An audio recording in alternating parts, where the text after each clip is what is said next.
Good afternoon and welcome to our second webinar on activity-based modeling and transport.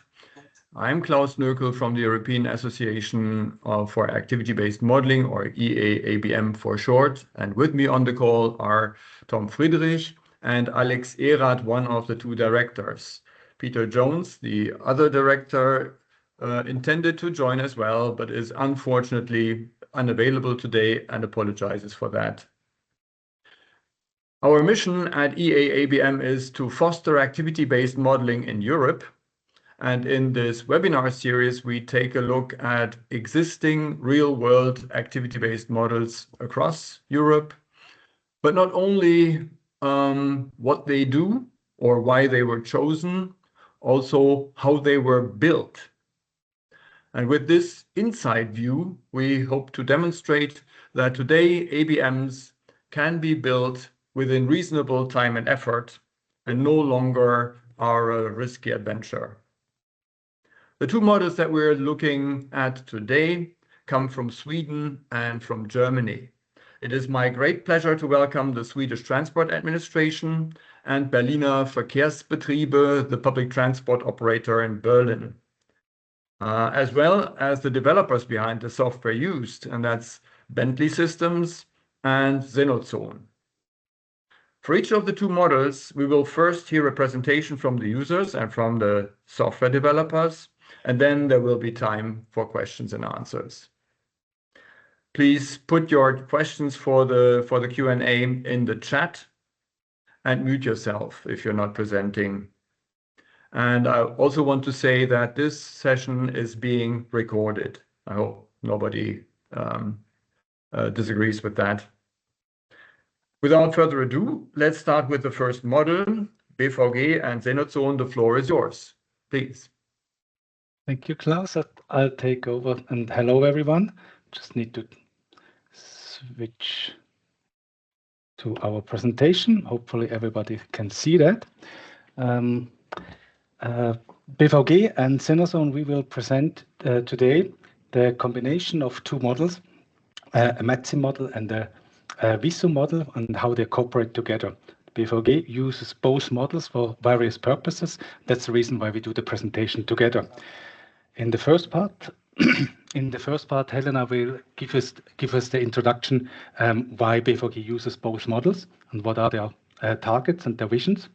I go into technical details how BVG can use both models in such a way that they don't need to have cumbersome implementation and scripting of a MATSim model without the user interface. And in the third part, Helena will give us an insight how they use the whole system for policy studies. So in this case, I will go to the next slide and give the word to Helena. Yes, hello, and thank you very much for the invitation today. My name is Helena Götz, and I work for the BVG. The BVG is the Berlin local public transport provider, and just here as a short introduction, what do we do? Yes, we move people around the city, pretty obvious. And here just some KPIs about the BVG. For example, we have now 16,500 or nearly 16,600 employees. So we're really big and the biggest of Germany. Also, our route length is pretty long from Berlin to Lisbon, and 900,000 departures per day, as well as 1.1 billion passengers as of last year. So the role of my team, we're about 12 people, is to improve our service by data-driven decision-making. So we don't want guts feeling in our system. There's still some guts feeling, you always need it a bit, but we really want to be driven by data. And for that, we of course need our transportation models. As seen on the next slide, we work with the MATSim model, as well as with the VISUM model, but I start with the MATSim model here. And exactly what you see wimmling around on this screen, it's our simulation of DRT vehicles. DRT is for demand responsive transport. So these are specific questions we really tackle a lot with the MATSim model. We ask questions, for example, what if we drop a big fleet of demand responsive transport over Berlin? What also if we close that road in the smaller sense? What if we add a line? What if we change the whole system? So for us, the MATSim model is kind of a what if scenario model, which we really use a lot. And as you, of course, I think you're all very deep in the modeling scene. You know that MATSim model is based on the individual level. So we have 3.7 individuals going about. And that is why it's really interesting that we can really see what is the trip combination of people. How do they switch from public transport to other modes of transport, for example, DRT mode and so forth. So this is really what we use this model a lot for. But later on, I will also talk about some other use cases. On the next slide, I want to give a quick overview what we use the VISUM model for. So as you also know for sure, is the VISUM model is for simulation and evaluation of medium and long-term operational and strategic planning. So it's rather on the statistical units and not on the individual level. And also this model we use, for example, in a very classic sense. For example, if we have a line extension in Berlin, for example, we talk about the U8 extension. We would model that in the VISUM model and then see, okay, how much more demand can we expect on that line if we do that extension? Very classic. And of course, also we work a lot together with the city of Berlin, and that's the advantage of the VISUM. It's the officially accepted model, so to say. But yeah, and here you also see that we do not only do demand analysis of new lines, but we also look at the existing network and see what we can learn from it. For example, on the left-hand side, you see a comparison between travel time of the car in the upper picture and the public transit in the lower picture. And we see clearly that where the public transit is weaker, of course, in the outskirts of the city. One also has to say there are a lot less people live there, so it's harder to provide efficient public transport. And there again comes the question of DRT again. So it all works, is one system. And in the second picture on the traffic volumes, you see a classic analysis of the traffic volumes on the different lines, as well as on the third picture, the right-hand side. It's the model split change based on the public transit travel time. So here we made a small analysis. I know it's too small to read, but just for you to know the pie charts, they show if in the first pie chart, we really speed up public transport a lot, how much more people, how much more demand would we have on the line? To the last pie chart, blue is always public transport. What happens if we, public transport is even slower than it is today? We have an issue here in Berlin. There's to say we want to be faster than we are. And that's kind of analysis we do also to convince stakeholders in the city to, put emphasis on the speeding up of public transport. On the next slide, you see the vision we have. Oh, sorry, it's animated. So the vision we have is the first outer layer. The vision basically is the combination of both worlds, exactly the topic of today, right? So we really want to have one model world vision, and that is not to differentiate, is it MATSim, is it VISUM? It is from the outside, it's a model, and we call it also the digital twin of Berlin. I know it's a big buzzword a bit, but also it's really the vision we have. So the model onion would be the outer ring is the VISUM on the macro level. Then if we click next time, we see the meso and micro level, which would be, of course, MATSim on the individual level. And then if we even go one more down, we see the SUMO. SUMO, as you might know, is really, really down on the level of crossings, on the level of traffic light optimizations.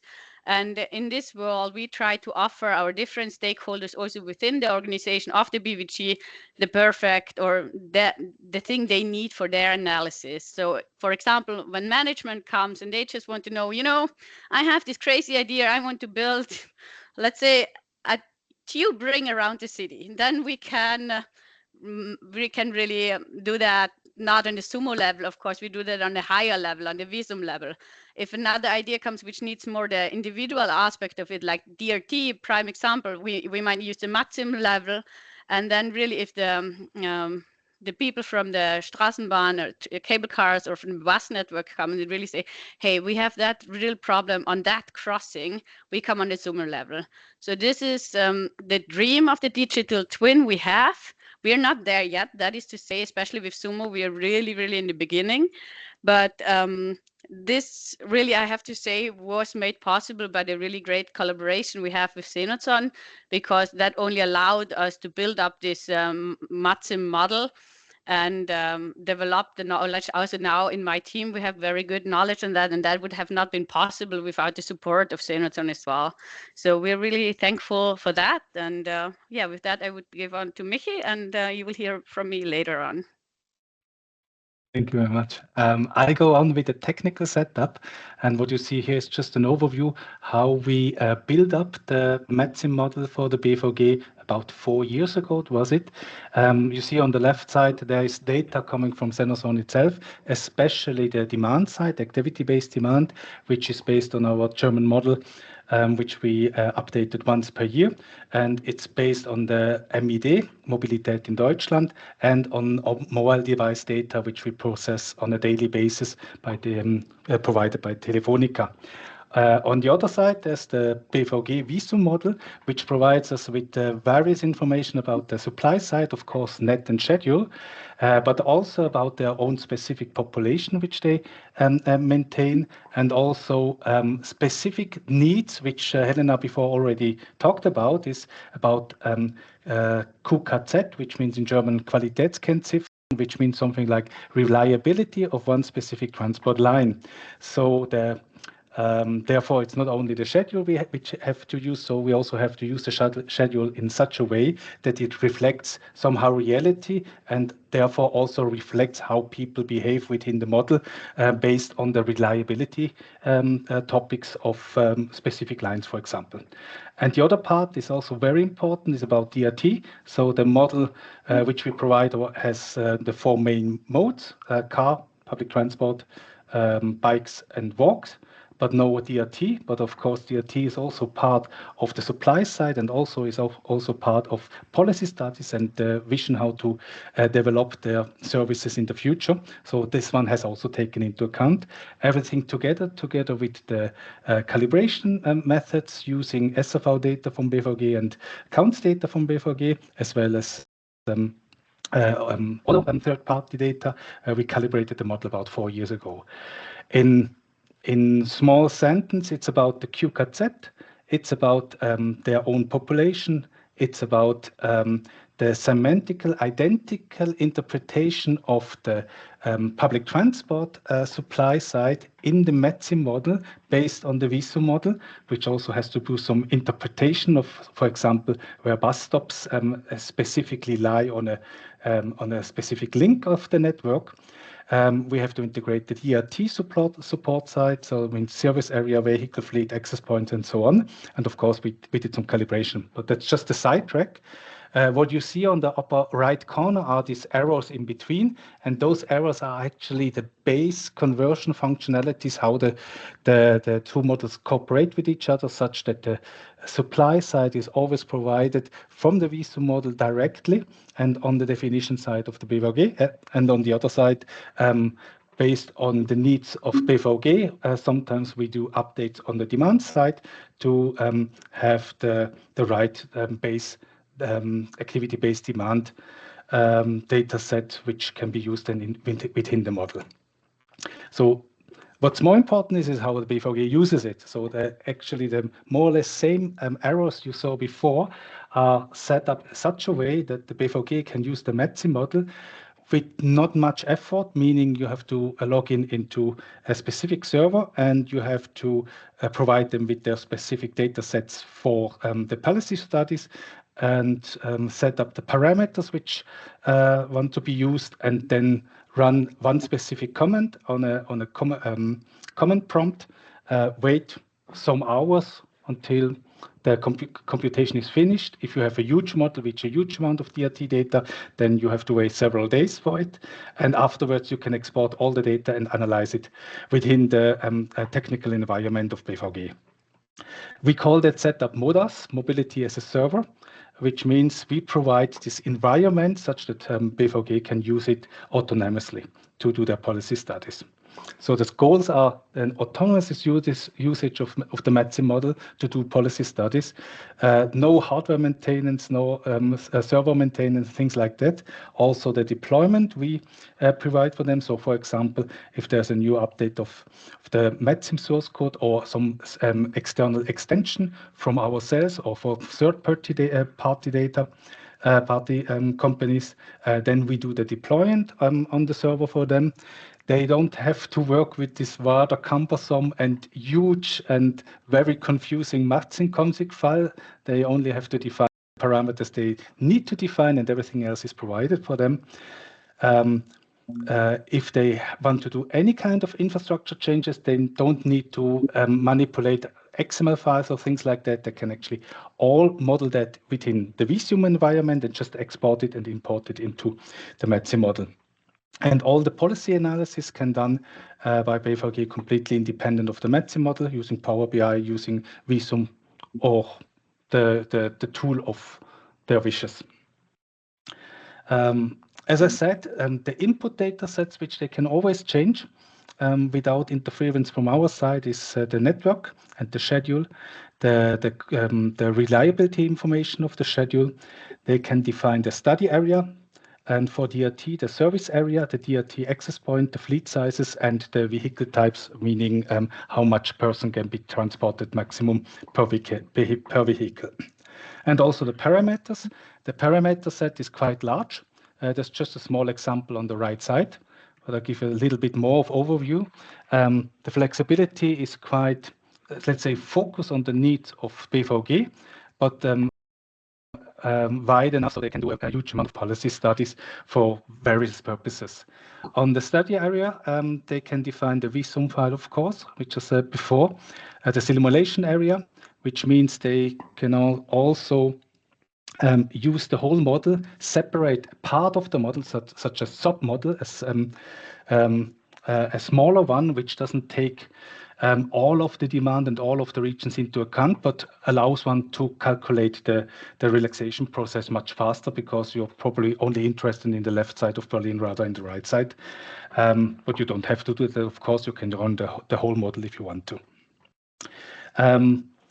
We implemented the model such that BVG can always define what the population sample is they want to calculate. So from a 100% model, which means 3.7 to 4 million agents and additional single trip agents to that, down to a sample of 10%, 5%, whatever they need.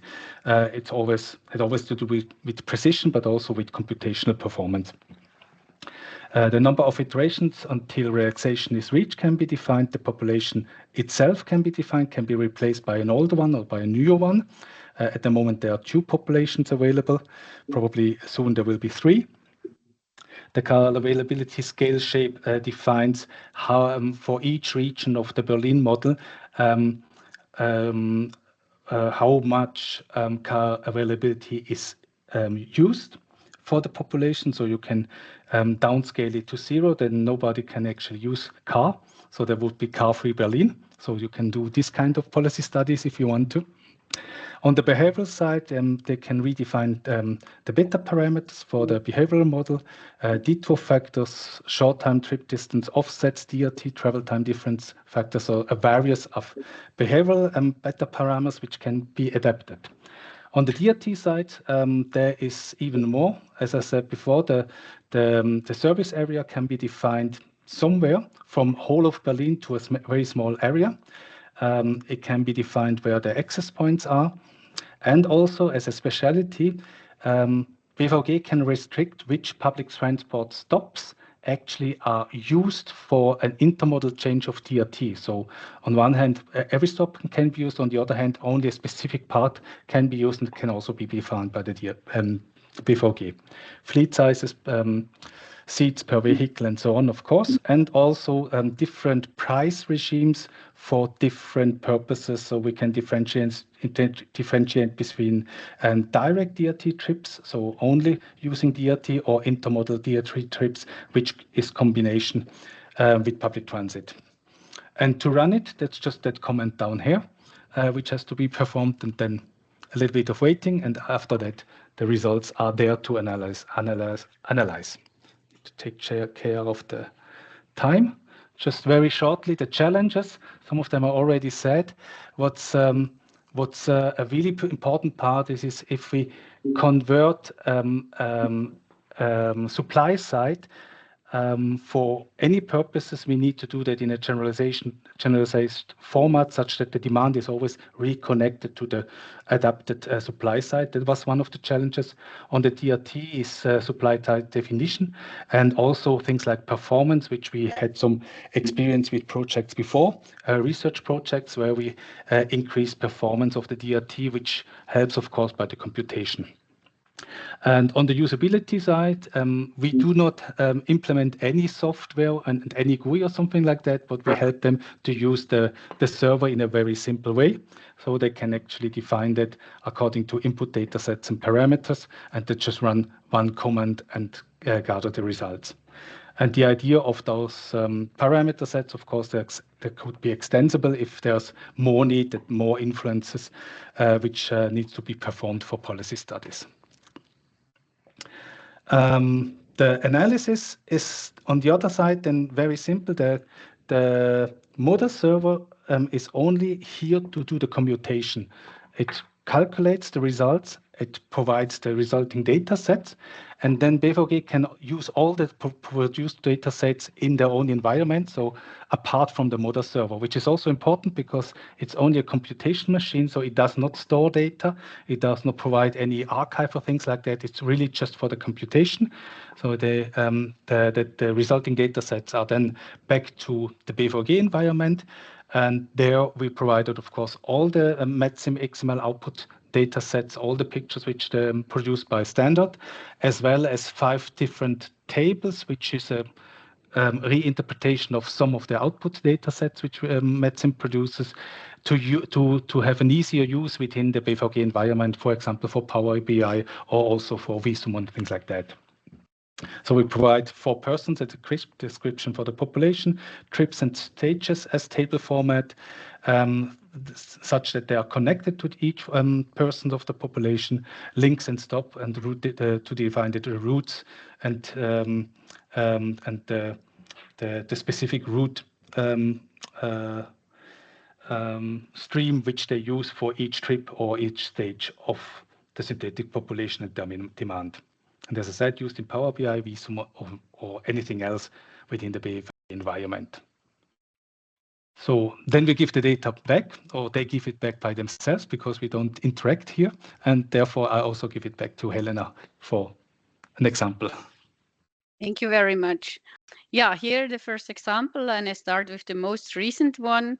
I don't know who of you is familiar with Berlin, but as you might have read, we as a city are blessed with a new extension of the A100 motorway. It was extended for 3.2 kilometers, and the weekend it opened, it was, well, not the success story they wanted. It was a huge traffic jam. And here on the left-hand side, you see the simulation of this traffic jam. And if we click once more, yeah, exactly, thank you. We see the Google Maps, and that was really our proof of concept for the so-called digital twin, where we wanted to see, okay, we see this in reality on the left-hand side. Google is here our reality. We see the traffic jam that Google has, and if we simulate the whole situation with our model, we come to the exact same results. We see the 3 control points, and all of them match more or less. And that is really great for us for the development of this so-called digital twin. This is not the only real-life example. Of course, we tested, we had some others, but as I said, this is the most recent one. And yeah, for the future, of course, we want to do that simulation before it actually happens, not after. And that's, of course, easy and not so helpful anymore, because then everybody else knows already there's a traffic jam. So in the future intention is really that we model the things that happen predictably in the city, like building sites or openings of new highways or so forth, in advance, so that we know, okay, there is a traffic jam. Okay, what does it mean for our buses? Do we need to reroute our buses in advance? Then we can prepare people, we can better communicate also with our passengers and so forth. That's the most recent example, and also the prime example of the collaboration between the MATSim and the VISUM model. At the moment, we first do the simulation in MATSim, so we know how many people would cross there, would go there on the individual level, and then we transfer that to VISUM because there's the calculation in VISUM is then faster. In the future, we still want to further develop that process, that it is really an integrated system. So that's the MATSim VISUM example. If we go on the next slide, from now on I talk more really about what we do with the MATSim outputs, because we really have a great database from MATSim data, where we see basically all the 3.7 individuals of Berlin. So it's the population of the city and visitors into a Berlin group by now anyways. And we see how they move around town. Here we do different analysis to understand how does Berlin tick, what's the movement in the city, and how does it change. So for example, we look a lot at car kilometers of actually. So 84% of all car kilometers within Berlin take place in the B area. B area means everything outside this center area that is with the big black line. Yeah, I know it's interesting. We're the public transport provider, but we actually look a lot at car data, because of course these are the guests we miss. We want to get these guests in our system, and so we need to look, where are they? What do we need to offer to them? So this is a very nice map, I think, as you see, and it was done by our modelers. We had in the end so many requests for such nice maps that we decided, okay, we create a tool where everybody can help themselves with analysis. So if we go on the next slide, we see a screenshot of our Power BI dashboard that we built with the database that came out from the MATSim model.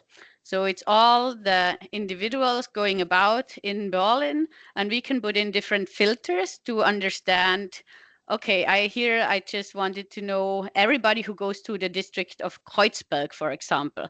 So if you see here, exactly, thank you, Michi, the destination is Kreuzberg, and so we put it in the filter, and we see everybody going to Kreuzberg, what's their model shift, what's their main mode of transport, and so forth. And we see a lot of different KPIs. You can set 1,000 different filters. If you look on the left-hand side, there are all the filters, and it's more if you would scroll down on the actual dashboard.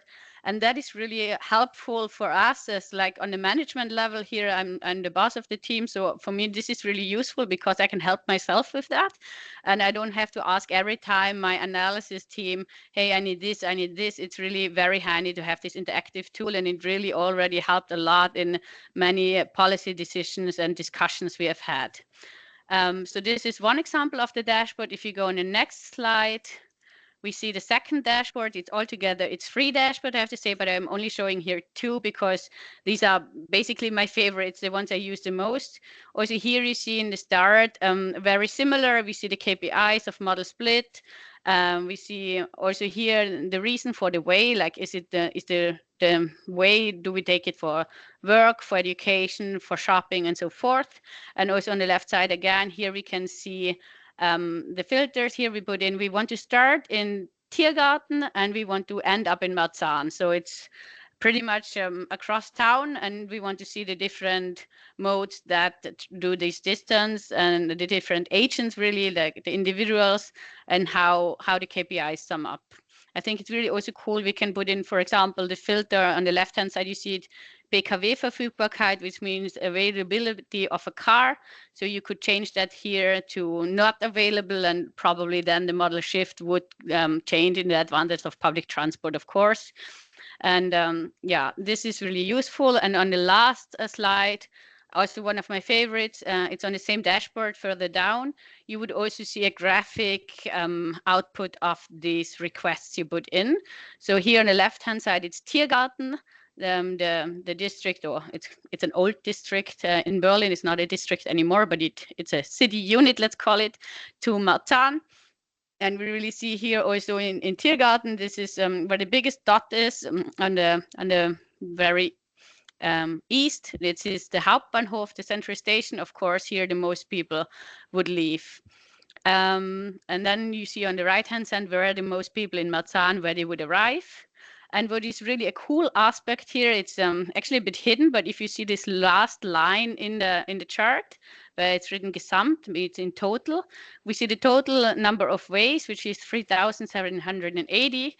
And we see, okay, the most used mode of transport is actually public transport. It is written then also model split of ÖPNV, exactly where Michi has his mouse, is 63% is public transport.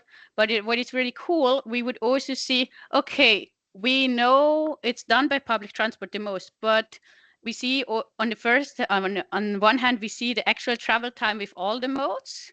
And we see the theoretical travel mode with each mode. So if we go to the 77 minutes, let's just start here. 77, exactly, thank you. Here it's the time which is theoretically done with the bicycle. So if you would not take what you actually take, which is maybe public transport, if you would bike, you would take an average 77 minutes. Then we have, of course, in the next one, we see the actual ways done by bike. It's 88 minutes. So, okay, you are actually a bit slower, but it's really cool. And then we go on. Here we have the car, the same thing. We have the theoretical travel time by car and the actual travel time by car. It matches, it's 45 minutes. And then we have the same thing here, theoretical travel time by public and actual. So what we really like about it, and we can do that also again with all the filters, is we see from destinations, okay, usually this is done by public transport. But if you would do that by car, how much longer or how much shorter would it take? And with that, it's really good for us to identify routes, for example, where public transport is really lacking behind. So, for example, there is many, as we've seen in the map in the very beginning, there might be some routes where public transport is really a lot slower than the car. And this helps us to identify these routes. And then, of course, propose new lines or improvements, at least, from what we can do. Yeah, that's also where I want to finish. The dashboards that were really a handy tool for us, which comes from the, basically, we call it Wegetabelle, or like a big table of MATSim output that we put in this nice dashboard that is really helpful for management and also helpful for the team because they have less work with analysis. Yeah, thank you very much. That was it from my side. Great. Thanks for the perfect timekeeping. And Michi, we have ample time for questions and answers. And okay, here is very first question. I was just wanted to motivate you to write your questions into the chat.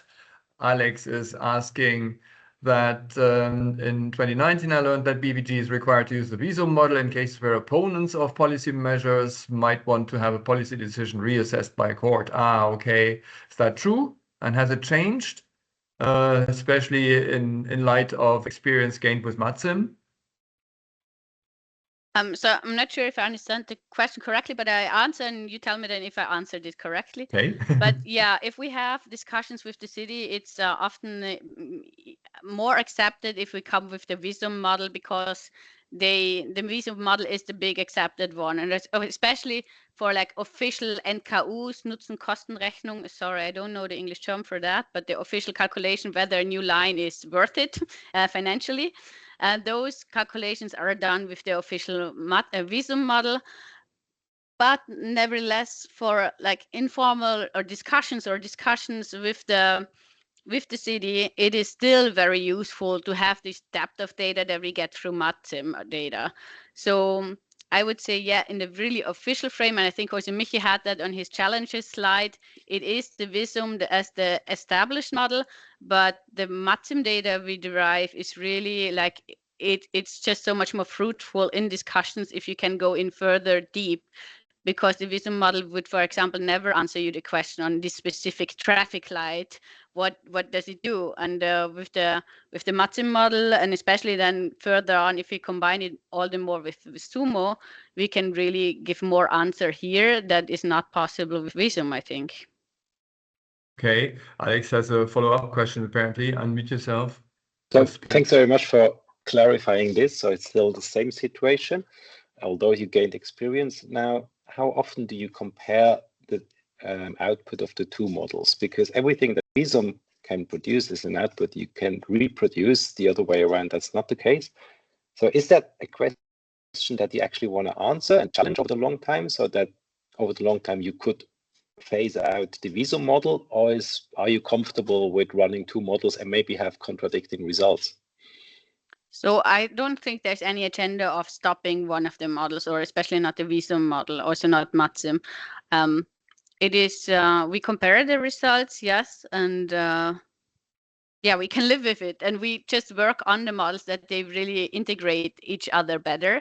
So that is our current process. I think I'm in the team here since 2.5 years, and since I arrived, it was the dream of our main modeler to have, you know, one model, he called it cycle. And I think now we're really at the point where we can say we really actively work on that.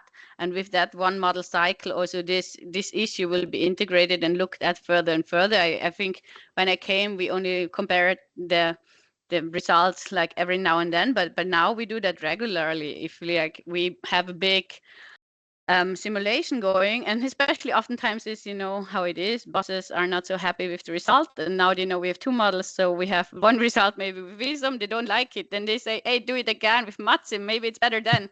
And mostly it doesn't change so much, so mostly they're saying not so happy or happy, whatever. So we have actually good experience there, and it's not one of the main challenges, I would say. I think we can live with that.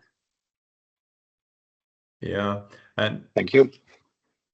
Sorry, Alex. So the recommendation from you to other authorities who need to run models would be organize the money and have two models up and running all the time. Or what would you recommend if money was an issue? It wasn't would become an issue at some point. Yeah, that's the thing. I think like we're a big place here. And we have the luxury of having my team and having two models and having the experts here that work for us that can run these models. I don't think that for a small city, it is feasible and maybe necessary to do all the thing we do here as the big city of Berlin, but that's exactly where Senozon might come in, because they can also support there with the help of MATSim, and maybe Michi can talk more about this, but we also challenge Senozon every now and then, because we are so deep into our business and we know models so well, or my team knows them so well, that we challenge them or work together on to develop something. But I think Senozon has a lot of products that help especially smaller communities, so where there's not so much money, where you can actually use it more as a service rather than doing everything yourself. Yeah, just to extend here, yeah, that's actually also one of the reasons why we maintain a German model. So there's at least a hot start if you want to build up a model for a specific region, and sometimes the specialities are not that extensive, like in the Berlin scenario, and then you can actually produce quite feasible, fast a model, or at least feasible policy studies without any huge effort and any large budget. Thank you. We have a second question that I would like to turn to Udo. Can you ask? It's not really a question, it's a comment. I'm a little bit surprised about the discussion about MATSim against VISUM and so on. I think I'm a modeler. I work since 1991 in modeling, and quality of model is, of course, partly dependent on the software, but at all it's a question of calibration, validation, and setting up a good model. It's not so important on the software. Software, of course, can help a lot. If it's a good software, it will make the quality of will make the work for good quality model easier. Of course, you know, it will support the modeler. But at the end, it's a question of the model quality. It's the calibration and validation and the input data. Don't forget the input data. Mm-hmm. Yeah. So I completely agree. Can agree there. Yeah. As long as I don't see another question in the chat, maybe I can ask almost a follow-up question to Udo's comment. We've seen the data that go into your hybrid model, and some part of it comes from MATSim and some part from the VISUM model. And when I see something like this, I immediately ask myself, is it a problem to ensure consistency between those two sources of information? Somehow you have to fuse those two sources into one model. Was this a challenge when you built the model to I guess it has to do with the interpretation of the VISUM model information when you turn it into MATSim, for example, something like this. But you also mentioned connecting demand to supply, especially. I mean, we're not talking only about building the baseline model, the reference scenario, so to speak.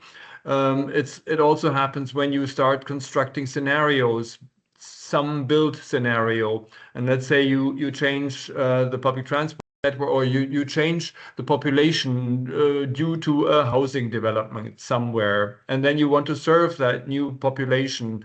How do you do this in a way that works only for the from the point of view of consistency of the model? I mean, yeah, there are actually two parts of it. One side is the demand versus the population. I think that's a speciality which we've done together with the BVG.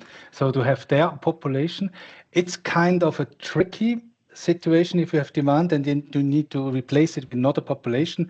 But at the end, since our model is also a population-based, activity-based model, so you have two populations and you can actually exchange the demand rather easily because you can handle one of them, something like a 100% survey of the other. And therefore you can actually exchange that. It's not that tricky as it seems in the details. It's always tricky in the details, but in principle, because it's a population-based demand, it makes it much easier if you, rather than if you have zone-based demand, which you have then rezone, which can be quite horrible. So that's on the demand side. On the supply side, since the demand is technically speaking microscopic, so coordinate-based, the connection between demand and infrastructure, it's not that tricky. The speciality comes in this case, and that was the first time we saw that actually by BVG, that they modeled the infrastructure with the bus stops, with the stops at the links and not at the nodes. I was before, many years ago, was familiar that nodes are the connection points where you have the bus stops in the VISUM model, and there's two ways to model that. And in MATSim, it's always like that. There's a bus stop is always at the end of a link at the pseudo network. So therefore, you have to rearrange your link network for the pseudo public transport such that the bus stops are also at the right place in the MATSim model. And that's the tricky part. If you have that, then the connection between demand and supply side is rather easy as long as everything is coordinate based. Then it's not that tricky, but you have to be sure that it's always completely connected. Otherwise, if you have, for example, disconnected graphs, then you have a population which cannot go from A to B, and then everything crashes. Yeah. That's what I imagined. We have one question that does not strictly refer to the Berlin model, but I would like to paraphrase it. Thomas Schatzmann from ARE asks, well, basically, Michi, do you have a Swiss model as well? If yes, do you rely on Swiss cell phone data? But I guess probably my backstage guess about the MATSim data that went into the Berlin model is there is mobile phone data behind that too. So you can answer in general, what role does mobile phone data play in such a model construction? Our first part is yes, and we have a German model and a Swiss model. Everything is updated once per year, and both are fed with mobile device data. In Germany, Telefonica. In Switzerland, is Sunrise. It's extremely valuable if you use mobile device data in a correct way. And I say that because it happens a lot that it's just let's say, falsely interpreted, that one part will say mobile device that gives you all the information, and the other part would say is everything is so rough you can use it for anything. We use mobile device data explicitly to create activity chains, so activity-based demand.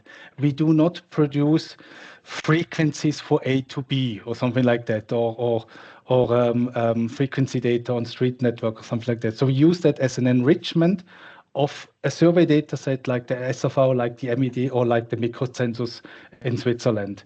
And we use that to update travel demand for a population on a yearly basis. And that helps a lot because things change as much faster than I was used, let's say, 20 years ago. Mobility changes faster, and so it makes sense to update the demand side more often.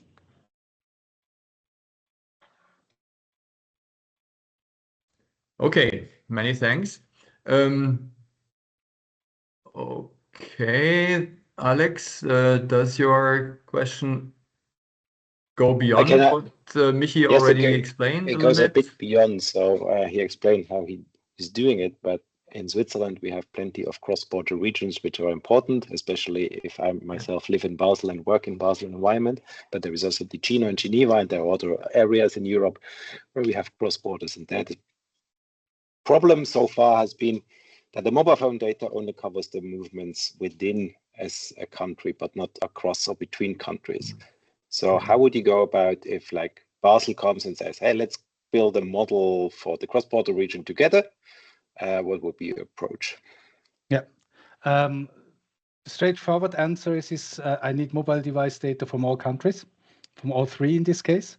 The reason for that is in the mobile device data, you have information about the roaming part.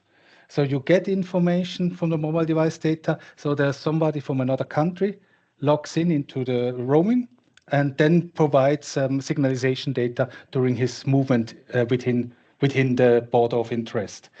There are two problems. First of all, you have absolutely no clue what is the percentage which are covered by that specific mobile provider. So on one day, it's 20% of the roaming population. Next day is 5%. So you don't have that kind of information. So scaling to a complete 100% demand is a tricky business. And on the other side is, especially if you want to have Basel with 3 regions, you also want to have a synthetic population, which you are assigned a specific movement pattern. And with roaming data itself, you only know it appears at the border and then moves around in Switzerland and then disappears again, but you have no information what kind of verhaltenshomogene Gruppe you have. Okay, Alex, do you need to add? Otherwise, I would like to wrap it up here and switch to the second model. Just a short point. I was surprised that Michi was saying he needs mobile phone or would use mobile phone data from all 3 countries. Wouldn't it be a possibility to say, okay, the main traffic is within one country, and then use like another approach for the other stream, like the household travel diary survey? Would that be more pragmatic? But apparently not. Well, it would be more pragmatic, but if you want to use mobile device data to generate cross-border traffic, then that's the answer. Okay, this way on. Yeah. Fair enough. Okay, thanks again also to the lively discussion now. Thanks to Helena and thanks to Michael for their co-presentation.